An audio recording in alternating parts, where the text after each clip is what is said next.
Bom dia a todos. É com muita alegria que eu estou novamente aqui esse ano para a gente conversar um pouco sobre as doenças raras. Eu vim trazer para vocês a face de uma dessas doenças raras que a gente trata, que não é uma doença de herança genética, mas pertence a outro grupo de doenças. E essa face significa que eu trouxe relatos de alguns pacientes para que a gente realmente entenda como hoje nós enfrentamos isso.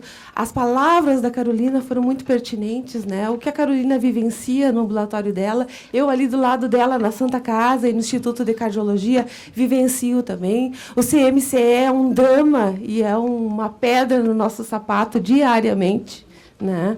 Porque o gestor de saúde, quando ele descobre que o paciente tem uma doença rara que pode ser cara para ele não dá CMCE para o paciente, ele não fornece, porque ele não quer pagar o custo lá no município dele. Ele não quer pagar o tratamento num hospital terciário, quando ele descobre isso. Então, o paciente fica de lado. Nunca tem consulta. Ah, não, o ambulatório não tem consulta, só para o ano que vem.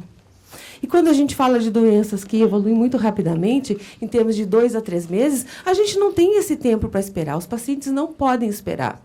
Eu represento aqui, junto com a Carolina, a linha de frente de tratamento dos pacientes. Sou eu que abro a porta do ambulatório do SUS, chamo os pacientes, converso com a mãe, com o pai, converso com as famílias, examino os pacientes, prescrevo a medicação. E eu vivo diariamente frustrada, assim como a Carolina relatou, eu faço minhas as palavras delas também, da dificuldade que a gente tem no cotidiano, de mesmo tendo políticas já definidas para as doenças raras, de não ser completamente atendidos ou de ter dificuldade de acesso. Então, eu sempre me sentia, com 20 anos já de experiência em tratamento em doença rara, eu já me senti muito no inferno. Eu achava que eu vivia no inferno, eu e meus pacientes, né? Hoje eu já acho que não. A gente saiu um pouco do inferno, mas eu não cheguei no céu ainda. Eu me sinto no purgatório, mas eu quero sair do purgatório, né? A gente quer melhorar esse tratamento e eu vejo assim como muita alegria que a gente possa sentar diferentes faces de tratamento e de abordagem. A Conitec aqui sentada, a SAS conversando conosco, os médicos que são linha de frente, o Tony, que há tantos anos trabalha e construiu um serviço muito importante e exemplo de tratamento em doença rara para os pacientes, e a indústria farmacêutica agregada também a nós. Acho que quando a gente consegue sentar, e aí cada um de nós calçar os sapatos uns dos outros, a gente consegue, então, ter bom senso e consegue, talvez, ter sensibilidade de definir novas políticas públicas.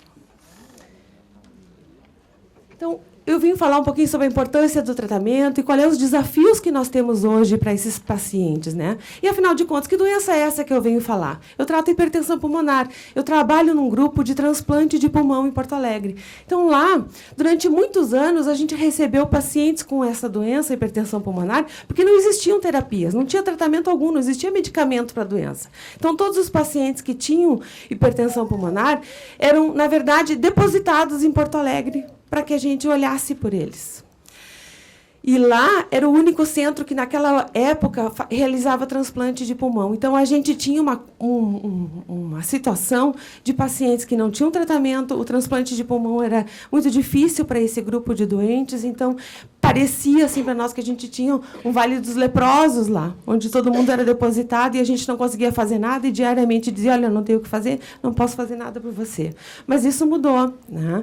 A hipertensão pulmonar ela é uma doença que afeta as artérias dentro do pulmão, por várias razões.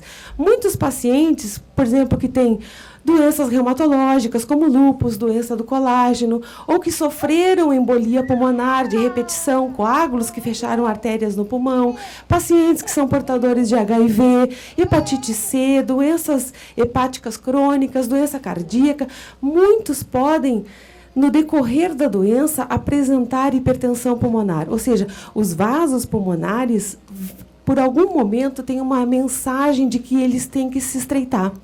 E aí, o que acontece? A gente tem um alargamento dessa... Se eu cortar o vaso na transversal, né, eu vou perceber que, ao longo do tempo, na doença, eu tenho um alargamento dessa camada, que a gente chama de camada média do vaso. Com isso, eu estou diminuindo o espaço por onde o sangue possa circular. E dentro do pulmão, o sangue circulante é muito importante, porque esse sangue que circula é que vai captar o oxigênio para dentro do nosso organismo, lá, esse sangue que passa pelo pulmão, puxa oxigênio, né? E com esse oxigênio, então, eu faço todas as minhas atividades. Né? Oxigênio meu cérebro, os meus músculos, meus órgãos, para poder funcionar o meu corpo. Quando o meu coração não consegue mandar para dentro o sangue, porque esses vasos estão muito fechados, o coração sofre. Né? Com isso, então, se vocês olharem, aqui eu tenho um coração normal, se contraindo, a parede se contrai muito bem, e aqui eu tenho um paciente com hipertensão pulmonar. Ou seja, o coração vai aumentando de tamanho, perde a força para poder se contrair, e é disso que os pacientes morrem. Eles morrem de insuficiência cardíaca. Então, esse é o achado principal nos vasos. Né? Esse aqui é um vaso normal, onde eu tenho sangue que circula muito bem por dentro desse vaso, e aí, o volume de sangue que pode passar por ali é um normal. E aqui é um vaso sanguíneo de hipertensão pulmonar, onde eu tenho um alargamento de toda a parede, e com isso sobra um espaço muito pequeno para o sangue circular. E com isso eu diminuo essa perfusão. Quais são os sintomas de hipertensão pulmonar? São sintomas muito vagos. Os pacientes que têm essa doença são confundidos muitas vezes com asma. Frequentemente, um dos centros, os únicos centros que atende crianças no sul do país, é a Santa Casa, em Porto Alegre. Então, o que acontece? A maioria deles chega com tratamento para asma. Todos estão usando bombinhas. Eles têm uma coleção de bombinhas que usaram e não funcionaram. Por quê? A doença é muito confundida com asma, com outras doenças respiratórias mais simples, porque os sintomas são muito parecidos e inespecíficos. Então, para mim poder fazer o diagnóstico de doença, eu posso utilizar uma ferramenta que é acessível e que não é cara, que é um ecocardiograma. Só que, por incrível que pareça, muitos dos nossos pacientes no interior do estado ou no interior do nosso país não têm acesso a um exame simples, que é um ecocardiograma. Mas o que eu quero dizer para vocês é sobre a repercussão da doença no mundo. Né? O que me interessa muito é que, se eu não fizer um diagnóstico precoce e não oferecer tratamento para esse meu doente, rapidamente, 50% dos pacientes diagnosticados com hipertensão pulmonar vão estar mortos em 2 anos. Ou seja, eu tenho menos de 2 anos entre fazer o diagnóstico, oferecer o tratamento e esperar que o tratamento funcione para esse doente. Então, a gente tem pressa. A burocracia, às vezes, nos impede de poder realizar aquilo que a gente precisa, porque eu só tenho 2 anos, às vezes, e quando o paciente já está no estágio avançado, eu tenho menos do que isso, eu tenho 6 meses. Imagine um processo judicial que se resolve, o paciente começa a tratar em 6 meses. Não existe, né? E, mesmo assim, a burocracia, às vezes, que nós enfrentamos nas secretarias de saúde para obtenção de medicação, demanda muito mais tempo do que isso. Por quê? O paciente precisa preencher um protocolo de exames. É obrigatório a apresentação de uma angiotomografia. Está correto, eu preciso da angiotomografia. É parte do diagnóstico da doença. Porém, a angiotomografia pelo SUS hoje demora em torno de 1 ano a 2 anos para ser realizada. E aí? Não existe uma forma de agilização desses exames que são necessários e fazem parte dos requisitos para que o paciente receba a medicação. Se o paciente bater na porta da farmácia, mesmo dizendo que ele tem a doença, que ele precisa da medicação, e ele não apresentar um laudo de angiotomografia, ele não recebe o remédio. E aí ele vai lá marcar e só tem daqui a 2 anos. Então, essas são as nossas dificuldades no nosso cotidiano. Né?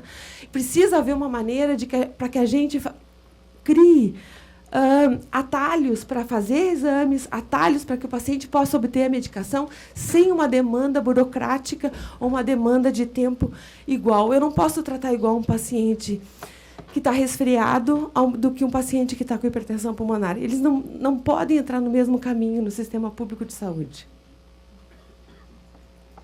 Então, ela atinge 50 milhões de habitantes, né? E, na maioria dos casos, são mulheres. E a imensa maioria dos pacientes com hipertensão pulmonar são pessoas jovens. São crianças, são adolescentes e são mulheres e adultos em fase reprodutiva, em fase de trabalho, em fase laborativa. Nós temos hoje classificados 5 grupos de hipertensão pulmonar. Para 2 deles, nós temos esse tratamento muito bem estabelecido pela Organização Mundial da Saúde, temos diretrizes mundiais para tratamento, porém, essas diretrizes não são completamente atendidas ainda no Brasil. Então, nós temos tratamento para o grupo 1, que é a hipertensão arterial pulmonar, e, mais recentemente, nós temos também tratamento para o grupo 4, que é a hipertensão pulmonar arterial, que provém ou que é consequência da formação contínua de trombos, de coágulos dentro do pulmão. De tanto entupir o pulmão, lá pelas tantas, o paciente, alguns deles, desenvolvem hipertensão pulmonar e é uma doença muito severa. Nós temos, assim, várias medicações já disponíveis no mundo para hipertensão pulmonar, algumas delas no Brasil, mas a organização e a forma como a gente dispensa as medicações ainda não é a adequada. Esse é o último PCDT que nós temos, por isso que eu digo que a gente saiu do inferno, né? Nós temos uma PCDT em hipertensão pulmonar, muitos dos nossos pacientes são atendidos pela PCDT, resolvem a sua doença através dessa PCDT, porém, a gente ainda tem uma demanda de doentes que não é atendido pela PCDT e precisa, então, ser revisado e ser visto num segundo momento. A gente está aguardando também uma nova publicação, né, porque teve uma consulta pública no ano passado, então a gente está bem ansioso por isso, porque nós temos uma grande demanda de pacientes que ainda não é atendido. Essas são as medicações que nós temos disponíveis. E eu quero trazer para vocês, então, o relato de um paciente cujo tratamento demorou, ele passou o inferno, porque ele foi na justiça, ele pediu remédio, ele não conseguiu, a Secretaria de Saúde negou, disse que não existia o tratamento na PCDT, ou seja, o tratamento dele foi retardado. O que aconteceu? Esse cidadão, ele trabalhava na Brigada Militar, ele era um tenente da Brigada Militar, ele trabalhava nas ruas. Ele fazia esforço físico, ele corria na academia, ele fazia absolutamente tudo. E ele sustentava dignamente a família dele. Ele tem 3 filhos e tem uma esposa. Ele é o arrimo de família.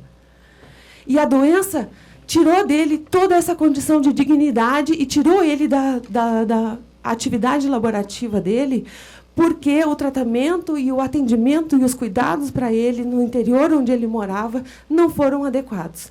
Hoje ele sofre com isso e ele quis fazer parte hoje, trazer o relato dele para que a gente também entendesse como é que ele se sente. Meu nome é José Arlindo, sou portador de hipertensão arterial pulmonar.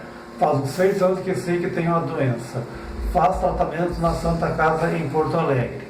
Atualmente sou na lista do transplante pulmonar desde o dia 7 de julho de 2015.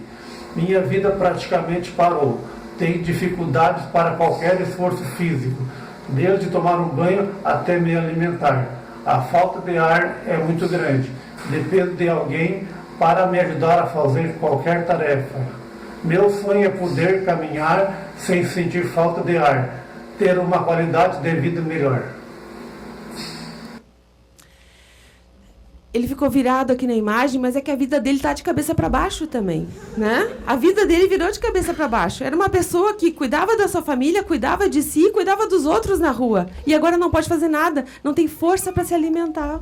Então, isso não pode acontecer. Se a gente tem como dar uma dieta, uma maisena, uma alimentação, uma medicação para que esse paciente continue saudável, eu acho que a gente tem que fazer um esforço sobre isso. Este é o grupo 4, né? Eu quero falar um pouquinho também sobre esse novo grupo que tem tratamento, que é o da embolia pulmonar. Aqui a gente vê uma cintilografia pulmonar, que é normal. É um exame simples que a gente pode fazer através do sistema público de saúde. E muitas vezes os pacientes não são diagnosticados. Chegam para a gente com um diagnóstico completamente equivocado.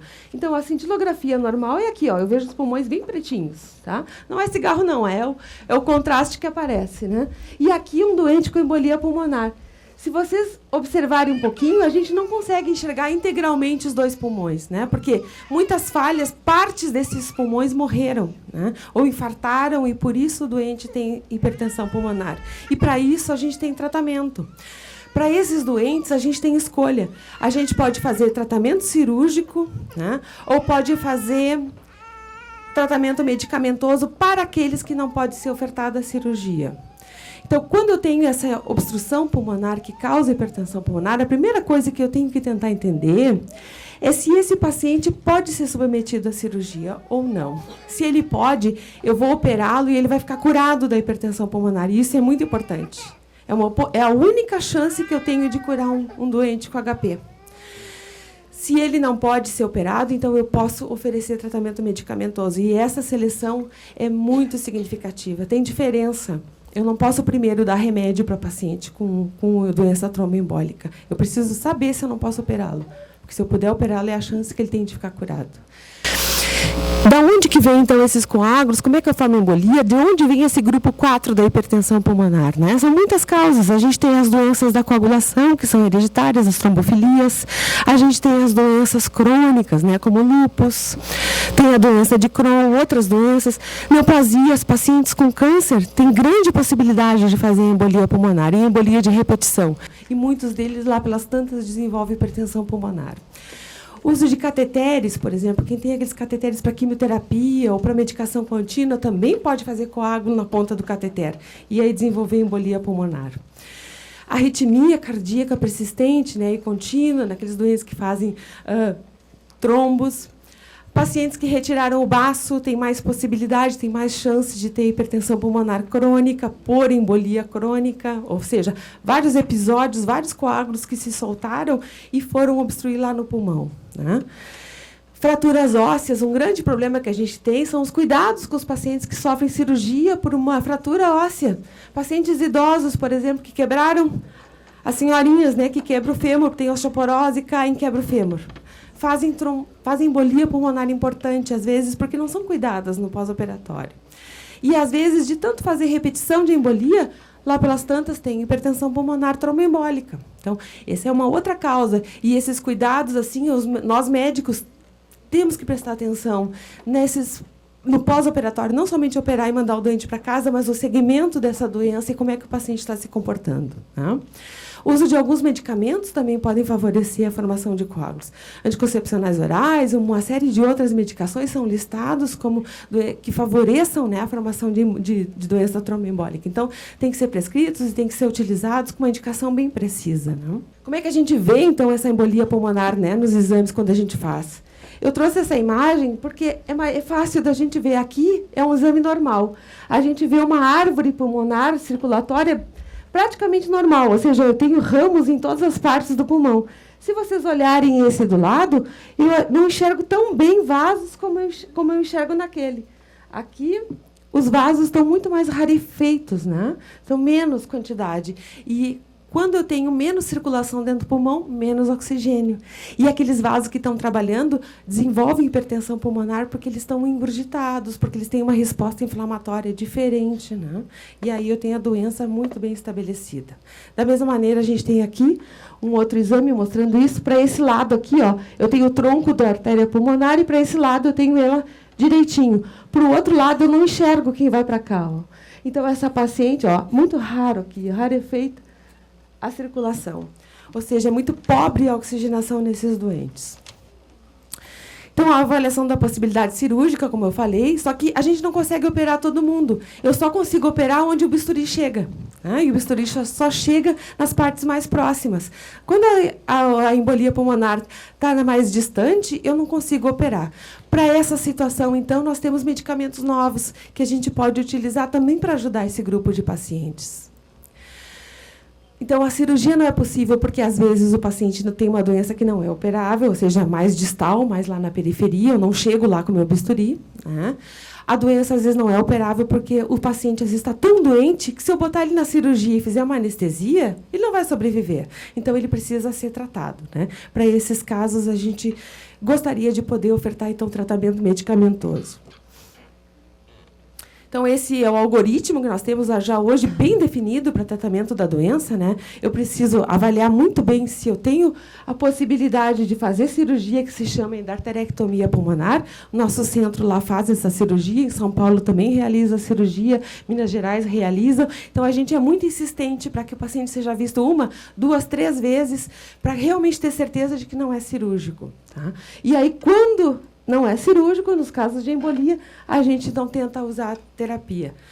Não aqui, porque ela ainda não é disponível para nós através do nosso PCDT. Tá?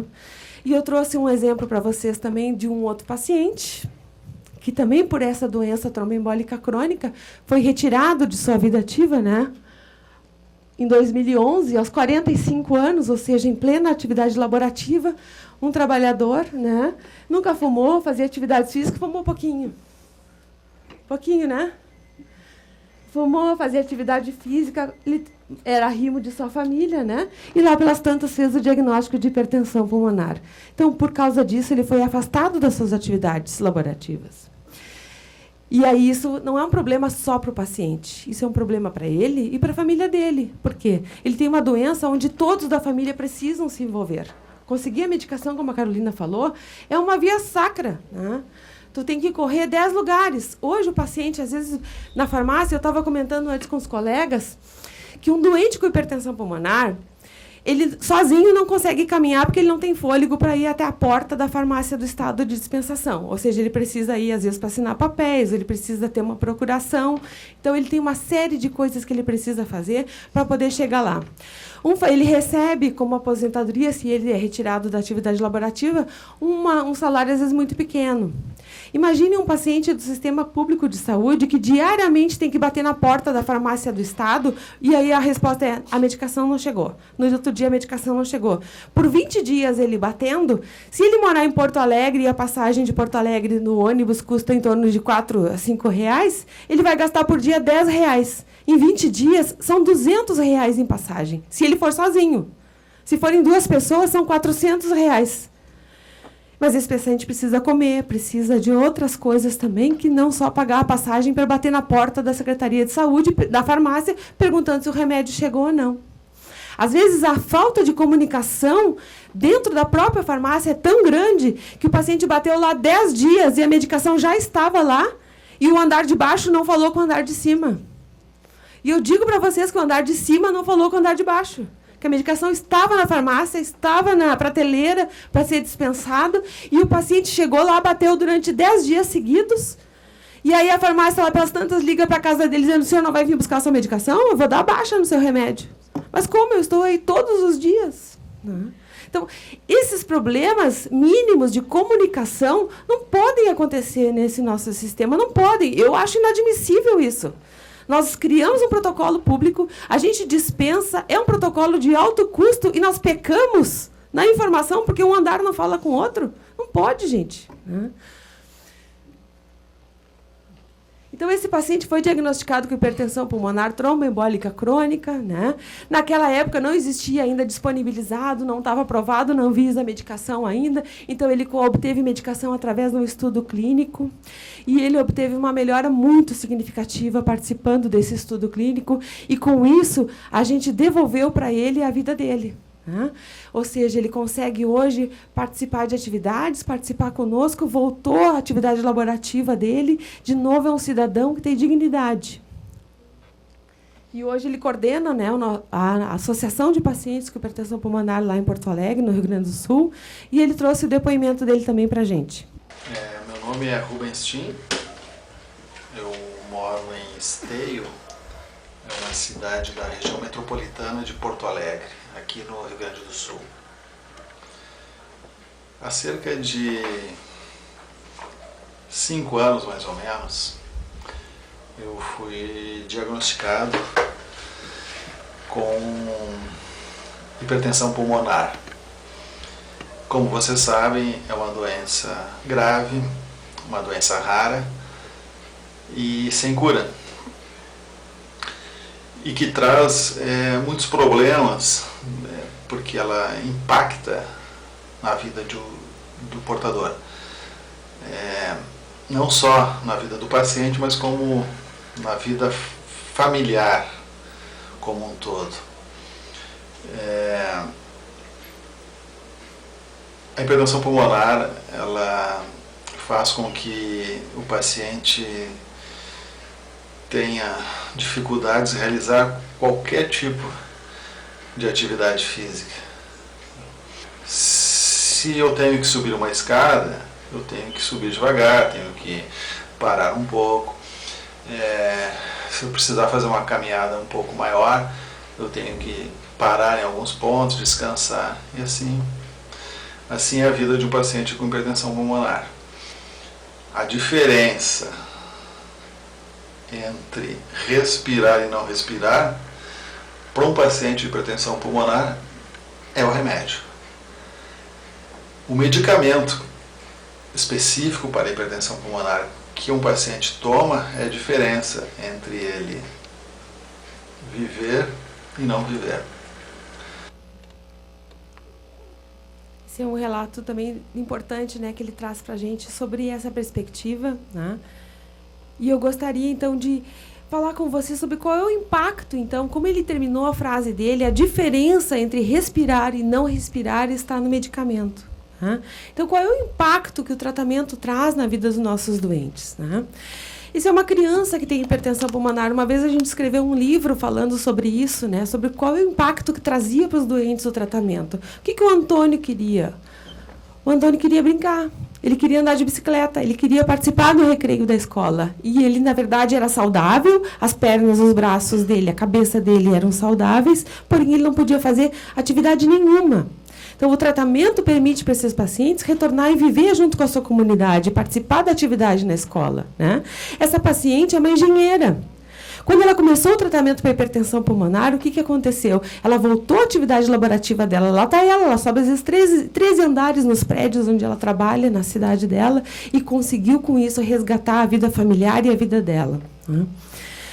E eu trouxe, então, por último, para encerrar um vídeo, antes do meu encerramento, mais uma última paciente, porque eu gostaria de dividir com vocês o que de fato o tratamento faz com um doente com hipertensão pulmonar, se ele é atendido precocemente, diagnosticado precocemente e recebe a medicação adequada. Né? Essa doente faz parte dos doentes atendidos pela nossa PCDT atual. E a vida dela mudou completamente. Ela é uma funcionária pública, trabalha na prefeitura e hoje com recursos... E ela trabalha 8 horas por dia lá na prefeitura e trabalha de fato, né?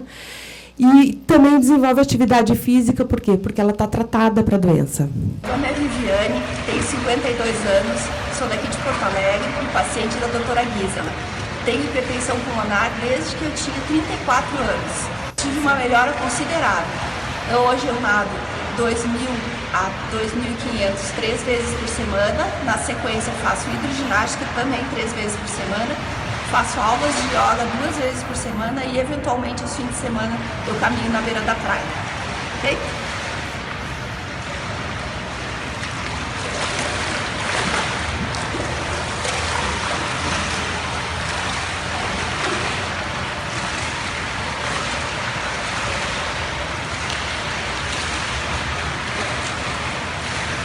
Então, gente, o que eu quero dizer é que é isso que a gente consegue quando a gente oferta um tratamento e um cuidado de qualidade para o doente. Faz toda a diferença, né? Ela trabalhar e fazer tudo isso ainda. Né? Então, se a gente puder ofertar isso para os nossos doentes, a gente tendo as terapias aprovadas e definidas, muda completamente o nosso cenário. Né? Nós saímos da doença, da indignidade, para uma situação de saúde e de dignidade de vida. Né? Então, como é que todos nós podemos, assim, trabalhar? Eu vejo com bons olhos que sentem as equipes, porque eu vejo boa vontade em todos. Né? Uns são, às vezes, cerceados pela burocracia ou pelas atividades, ou, às vezes, pela falta de enxergar o que realmente acontece, como eu enxergo lá na ponta, né? Eu sou a ponta. E existe uma outra ponta aqui, que é quem demanda as medicações. Quando a gente existe o doente no meio disso tudo no centro. Então, quando a gente consegue sentar junto e pensar sobre isso, calçar os sapatos dos outros, a gente então consegue estabelecer políticas que são mais justas, né? Trabalhando, obviamente, com toda honestidade, desenvolvendo esses protocolos dentro daquilo que realmente tem evidência clínica para tratamento, mas a gente consegue, então, devolver justiça, dignidade para esses doentes. E acho que trabalhando juntos é um bom caminho, né? Eu gosto muito dessa frase do Michael Jordan, que o talento vence jogos, mas só o trabalho em equipe ganha os campeonatos. Né? A gente quer ganhar o campeonato nas doenças raras. Por isso, precisamos de todos aqui. E a gente não pode se sentir pequeno. Não é porque eu sou doente, porque eu sou pobre, porque eu sou analfabeto. Né? Quantas vezes a burocracia para os pacientes que são analfabetos é um empecilho enorme. Né? Já me aconteceu no meu ambulatório de eu dar para o paciente a lista de exames que ele precisa entregar no Ministério da Saúde ou na Secretaria de Saúde para obter a medicação. A paciente vira, olha, e a lista, assim, tem mais de 15 exames que ela precisa juntar, coletar naquele dossiê para entregar na secretaria, e aí preencher aquela ficha, e ela daqui a pouco volta e diz, eu sou analfabeta. Então, essa é a dificuldade. Quem é que vai preencher a ficha para ela? Tem que ter um assistente social no serviço que possa ajudá-los. Né? Nós, do transplante, temos esse serviço pelo SUS. Mas Nem todos os locais têm isso, então essas facilitações precisam acontecer. Nem todos os doentes conseguem preencher a ficha, nem todos entendem o que realmente isso significa. Então, é preciso que a equipe multidisciplinar atinja esses pacientes. E a mensagem, por último, que eu quero trazer para vocês, em nome da nossa equipe lá do Sul, que trabalha com doenças raras, é a mesma mensagem que já trouxe no ano passado, mas eu não canso de vê-la e não canso de ficar olhando para ela e me sentir também parte disso, que mesmo que cada um de nós se sinta muito pequeno e incapaz, nós somos, sim, capazes, todos somos capazes de fazer com que a nossa realidade mude. Cada um trabalhando, cada um dentro da sua área, fazendo um esforço, atendendo a consulta pública, atendendo com sensibilidade aos doentes, né? A gente é capaz de mudar essa realidade que hoje é a do purgatório, e para alguns o inferno, né? Mas a gente talvez sonhe um pouquinho mais em conseguir vencer esses obstáculos. E esse vídeo, para mim, é muito motivador nesse sentido. Cada vez que eu me sinto pequena, porque eu moro lá no sul do país, lá no fim do mundo, né? No fim do Brasil, e me sinto muito distante, às vezes, das coisas que acontecem aqui em cima, em Brasília. Mas, quando eu vejo isso, eu acho que a gente pode fazer, sim, muitas coisas para melhorar e que todos nós somos capazes. E é isso que eu quero dizer para vocês, pacientes, familiares. E nós só estamos aqui hoje porque existem associações, existem pessoas que se mobilizam por isso. A Amalfi, a Ação Solidária, a Clementina, a Edilamar, trabalhando. Eles não são doentes, mas eles fizeram possível essa reunião hoje para nós aqui, porque eles se sensibilizaram com essa causa. Então, se todas essas pessoas juntos não puderem, eu não sei quem vai poder, né? Então, acreditem que é possível. E eu só quero, então, terminar a minha apresentação então, com esse vídeo, que eu gostaria que todos levassem para casa como uma mensagem de motivação.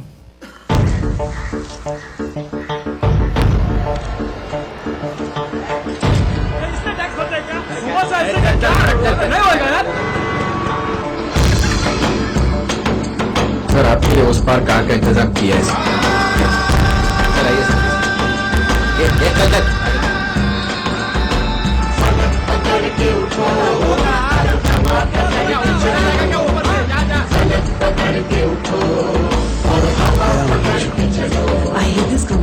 चलो तो हिंदुस्तान चले चलो तो हिंदुस्तान चले चलो तो हिंदुस्तान चले चलो तो हिंदुस्तान चले लगा हाथ के सूरज सुबह निकाला करे हथेलियों में भरे धूप और उछाला करे ओ लगा हाथ के सूरज सुबह निकाला करे हथेलियों में भरे धूप और उछाला करे उफक पे पाँव रखो और चलो पकड़ के चलो उफक पे पाँव रखो और चलो पकड़ के चलो फलक पकड़ के उठो और हवा पकड़ के चलो फलक पकड़ के उठो और हवा पकड़ के चलो चलो तो हिंदुस्तान चले चलो तो हिंदुस्तान चले हिंदुस्तान चले चलो Obrigada a todos vocês, então, e que a gente tenha um bom trabalho daqui para frente, que a gente consiga, então, remover os obstáculos que nós enfrentamos hoje, que são grandes, mas não são... eles são removíveis, né? E acho que trabalhando juntos a gente vai conseguir melhorar essa nossa realidade hoje tão dura. Obrigada, viu, gente?